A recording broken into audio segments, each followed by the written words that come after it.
Hey guys, it's Sailor Lyoko for Life here. The finale. Episode 6, man. Holy crap. We've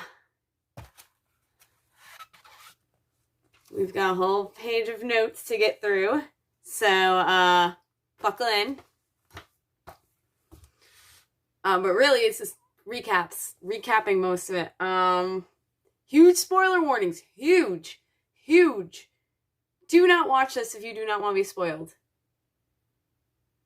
Seriously. Like, it's really important that you don't watch this if you don't want to be spoiled. And if you do want to be spoiled, hello, here we are. So, yeah. I'm going to do a separate video for a general overall series review. This one's really just going to be basically what happens. Because, yeah. Oh gosh. This episode. Oh, okay. Here we go, guys. So, Bloom frees Rosalind. I'm just going to read down the list because it's very, yeah. Tara actually yells at her dad for keeping lies and trapping him in logic, and therefore he grounds everyone to their dorm room and seals the door so they can't leave. So that's great. So Tara stands up for herself, which is amazing, against her dad and stuff. Like, she can handle herself. The truth about the burned ones. Apparently, the reason they all came to Asterdale and surrounded it was because they were after Bloom. This entire time, the burned ones have been after Bloom. They're attracted to her because of how much power she has. So, Rosalind killed everyone in Asterdale because everyone in Asterdale were not innocent. They were witches using blood magic. So they were wicked people. And they kidnapped Bloom from her actual fairy parents. So Bloom's parents are alive. They're out there. Whoa. Thank goodness. So we do have Bloom's parents. They are alive. I know I just glazed over that, but yeah, they are alive. They are very much alive. They are not, so this series is basically what if the first ones, I'm thinking She-Ra, oh my gosh. Okay. What if in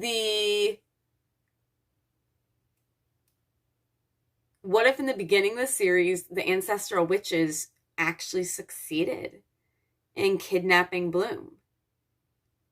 That's basically what this series was centered on. The what if Bloom was successfully captured and Daphne hadn't saved her. So Rosalind, in turn, is kind of like Daphne and rescues Bloom and will do anything to protect Bloom because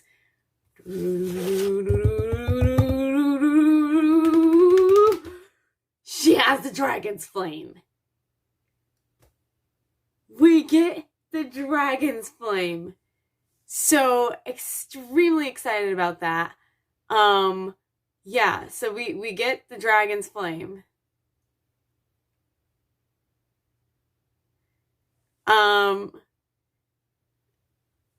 Sorry, my thing's about to time out any second now. It's blinking at me. I see you, buddy. I see you.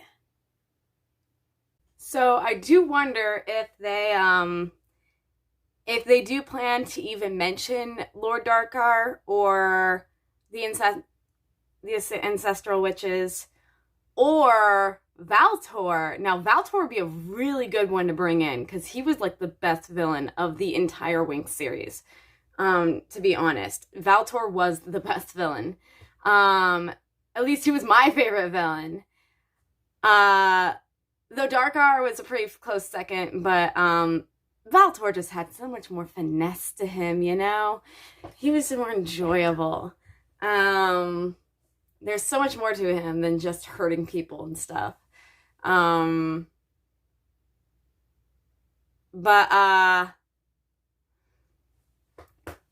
Yeah, so because of the dragon's flame, because we get the dragon's flame, we hopefully will have a mention of another enemy other than the bird ones.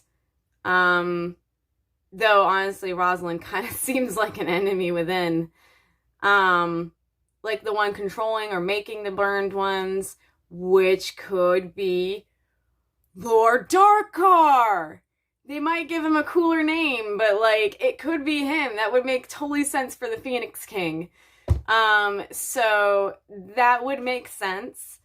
So we'll see about that. But yeah, so bringing in the Dragon's Flame just brings in so many more questions because of the dark sides to the Dragon's Flame.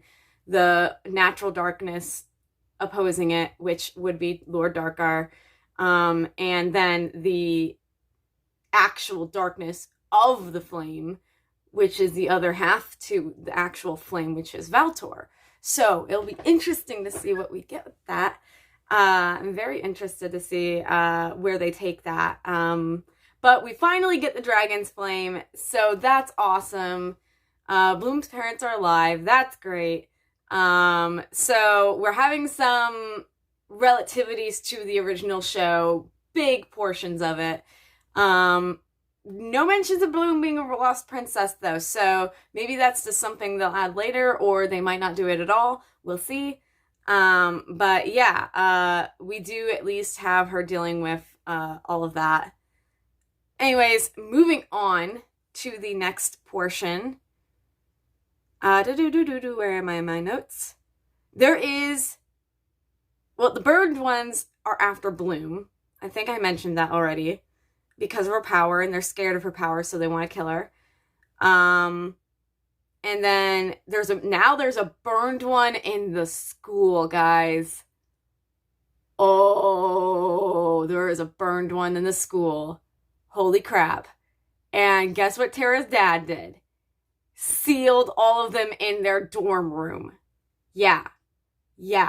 So they can't escape. They legit have no way out of their dorm room. Other than Sam, he, as far as we see and know, he can't take people through the wall with him. So yeah. Speaking of which, he goes out, he comes to see them, and then when the power goes out, he goes to investigate and gets scratched by the burn one. So now Sam's infected and dying, which is and it's horrible. There's like it's so bad throughout the rest of the episode with him. Oh my gosh. I had to look away. There was so much blood. It was a really deep wound. It was really bad. And apparently there was like a piece of the burn one still in it and stuff. It's like, okay. Yeah, it's bad. We get it. Anyways, yeah, that's a fun time clock that they're racing against in the rest of the episode for that. So poor Sam. So backing up to Rosalind. Rosalind wants to teach Bloom. She wants to guide Bloom with her power. And wants to protect her because of her power. And yeah, that's great and all, but honestly, I don't like her.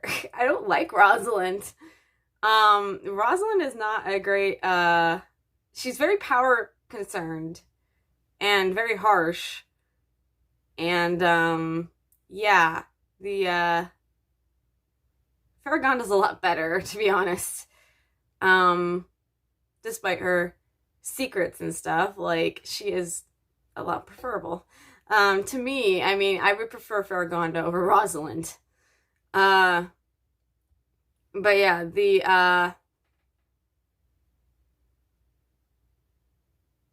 yeah, Rosalind's questionable. So, Sam gets infected, and that causes Musa to have some serious breakdown things. Like, she can't be with him and help take his pain to make it easier on him with the infection, because she is having a crisis of her own because of this, because of her being an empath. We find out from Tara goes to confront her about it, like, seriously, why won't you help? Because for Musa finally opens up to about how her mom died. And because she's an empath, she felt every second of her mom passing away in her arms. Like, she felt every second of it, and she could not go through that again. She couldn't go through that kind of trauma again. That is so hard. And that was apparently in their, in Fate, it was only a year ago for Musa. Why do I keep doing that? Anyways, it was only a year ago for Musa, so that's like pretty fresh. I had my dad die. Fortunately, I wasn't in the room at the time because I probably would have felt worse. So I can't imagine what it felt like for Musa. But my dad, I went to work.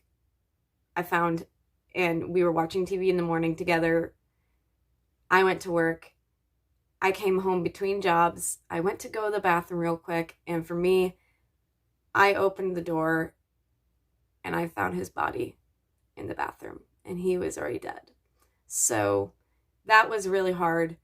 So I can't even imagine Musa being an empath and actually, like, her mom in her arms dying and feeling every second of that. I can't even imagine. I'm gonna go past that now because I'm not gonna get any deeper. I don't want to ruin my makeup, frankly. Going into, I figured out how Sky and Bloom, how she drugged him. She reveals it to Sky, so now we all know. She put the drug in his drink. When she handed him his drink, she had already put the drug in his drink. I totally missed that when I was first watching it. So, and then he drank it, and it took a little time to take effect, which is when he was talking to her and when they finally kissed. So she drugged him before the kiss happened.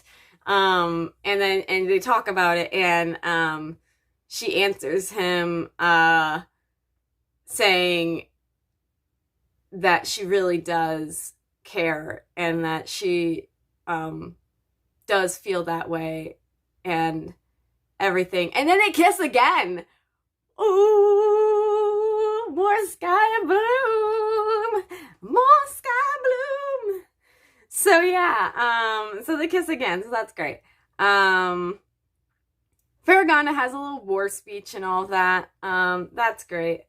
I mean, she gave heartful speeches a lot in the first series, or in the original series. So, they weren't always war speeches, but she did give heartful speeches a lot. So it actually makes sense for her to have a war speech. It felt very Farragonda. So yeah,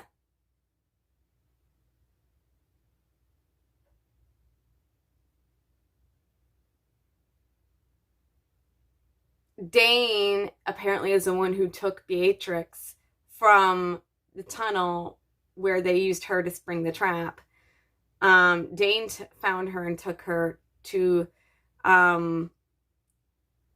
to the chemical lab or whatever where the earth fairies do their stuff, and is concocting something to help unparalyze her. That way she can wake up. So yeah, so Dane saves Beatrix. Riven eventually does come later and finds him with trying to save Beatrix. It reveals he does know how to do it, and it's like, what? Remember, Riven apparently was a nerd the year before, so it's like, oh, so he can do more useful things. And wakes up Beatrix, and I'll get back to that in a moment. Stella is kind of okay with Bloom and Sky, sort of. Not fully on board with that, but Stella is becoming more confident in herself. She is willing to lean on herself and stop depending on Sky so much and really start depending on herself, and stop using him as a crutch. And so it's really cool. We're getting some real Stella development here. It's like, yes, thank you. Now you're becoming more of our Stella. So it's really cool to see some more less bitchiness from her, and her actually really developing into a better person, or at least trying. Her actually trying. So like getting rid of that facade, and really trying. So that's very exciting to see from Stella. She's kind of okay with Bloom and Sky. Not fully on board, but she's getting there. So yeah, so, or at least she's gonna try to be okay with it. She's gonna try. So, let's go through here.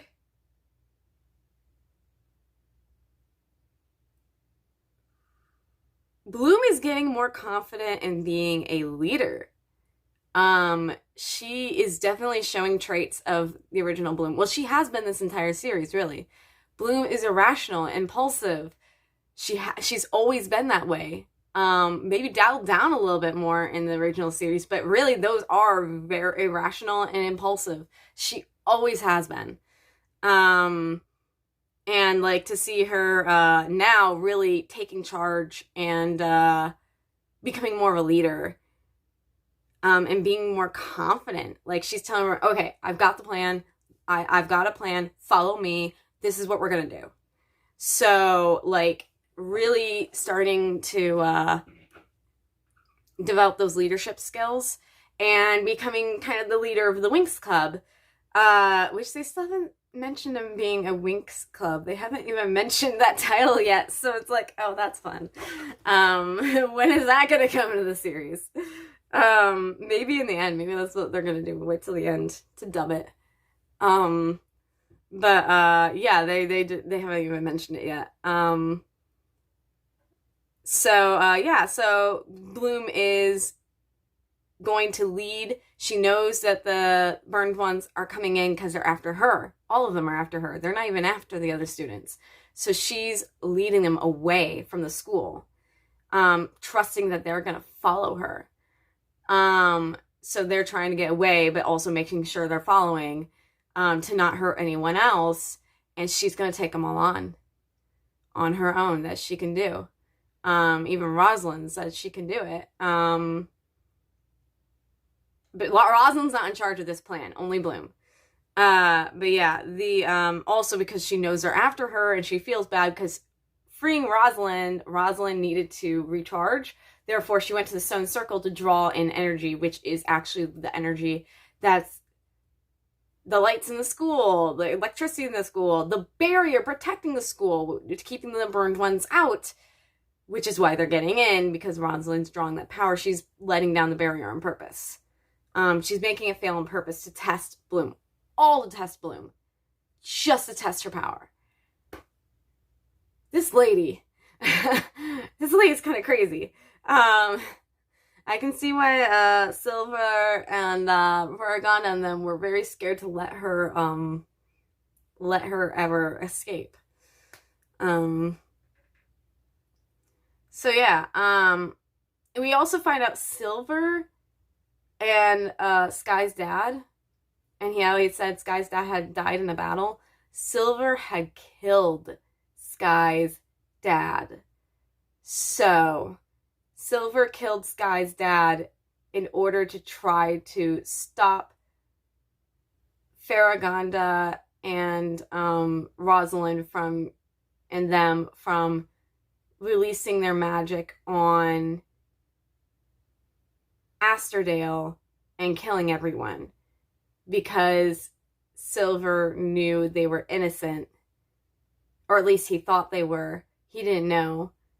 So he fought Sky's dad in order to try to stop them from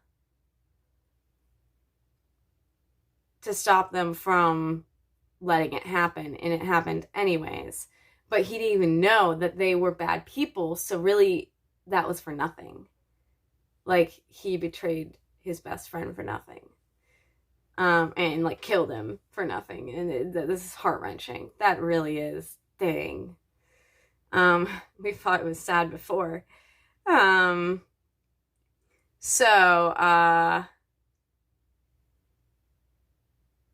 We finally, final battle, Bloom develops her fire wings.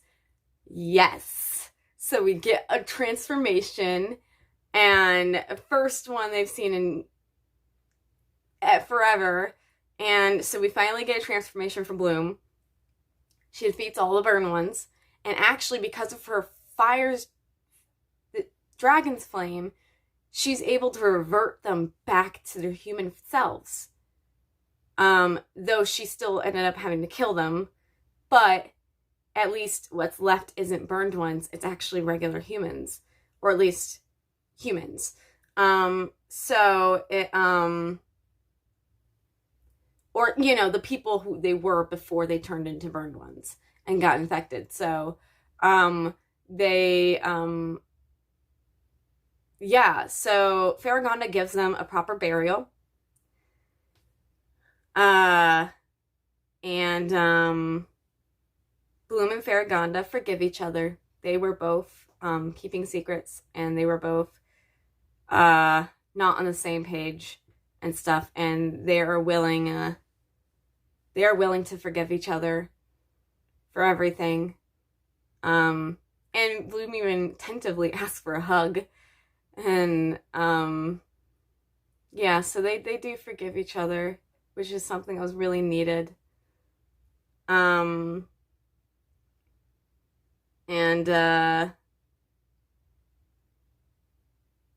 Then Rosalind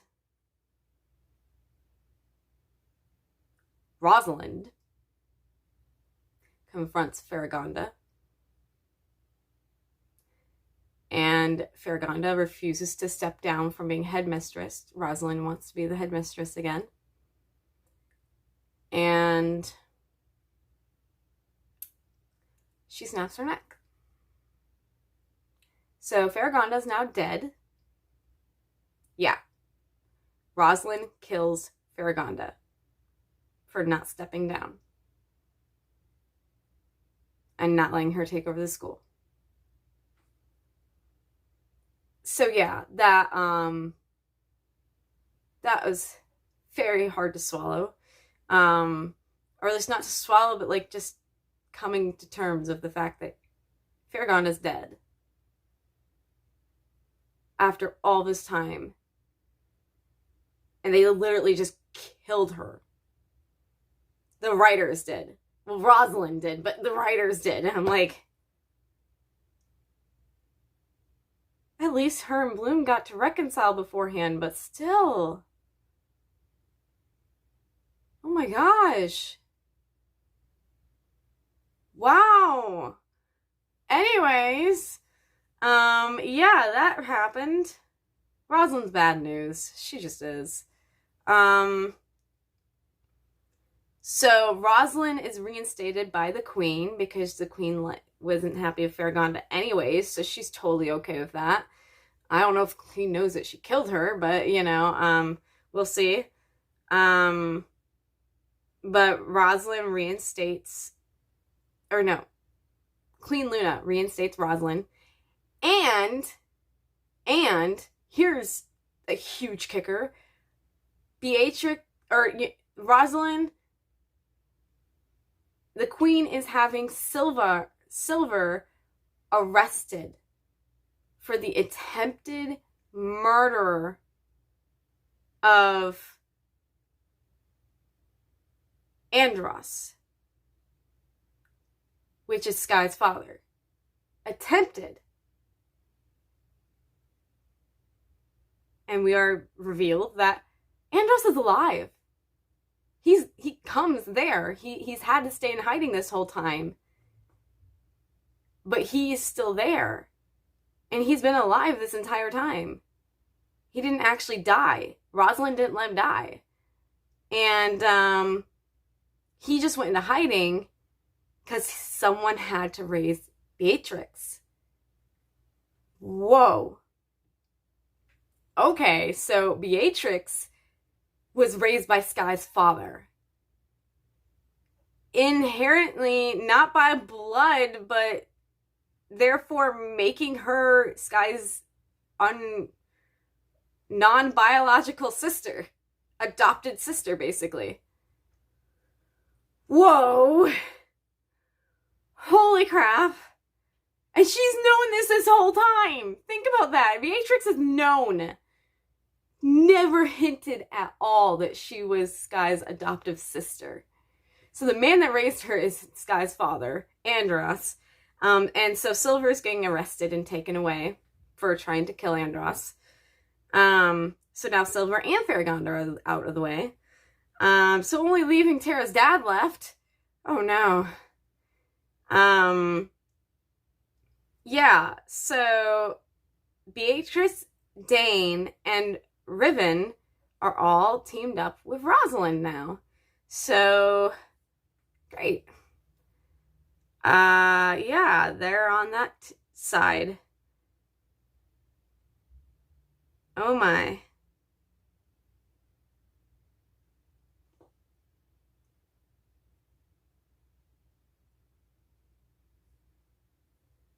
So, yeah.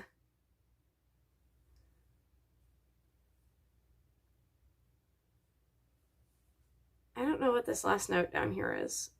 Anyways, Rosalind is now taking over the school. Great.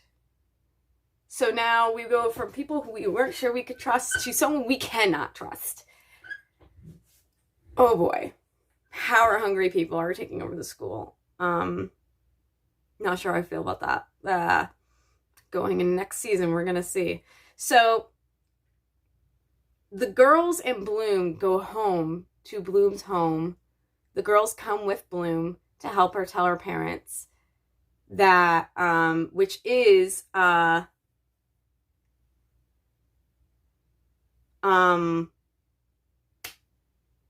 Bloom's parents are Mike and Vanessa. And their last name is Peters, apparently. So, in a fan fiction, I read that, and I thought that was made up. Apparently, that really is Bloom's last name, from Earth at least, is Peters. Oh, didn't realize that. I don't know how I didn't know that. But apparently that must be canon because they used it too. So, like, oh, that must be canon somewhere.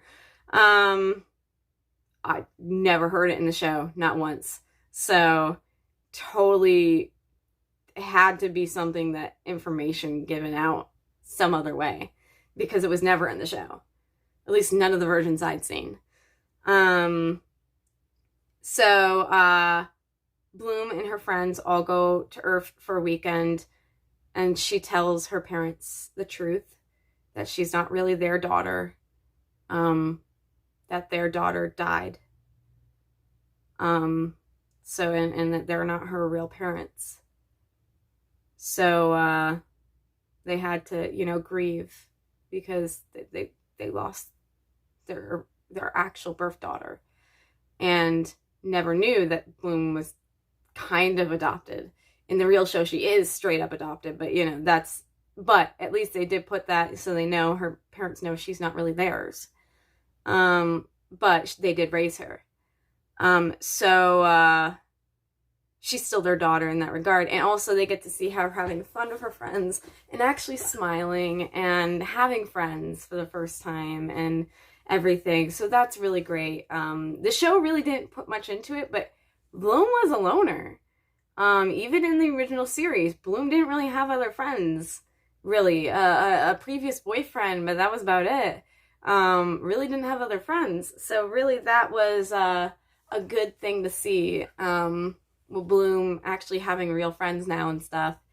And so now her parents know the truth. They know she's a fairy. They know about the magical world. They know about what Bloom's been going through. And about her not really being their daughter. So now she's trying to look for her real parents, her birth parents.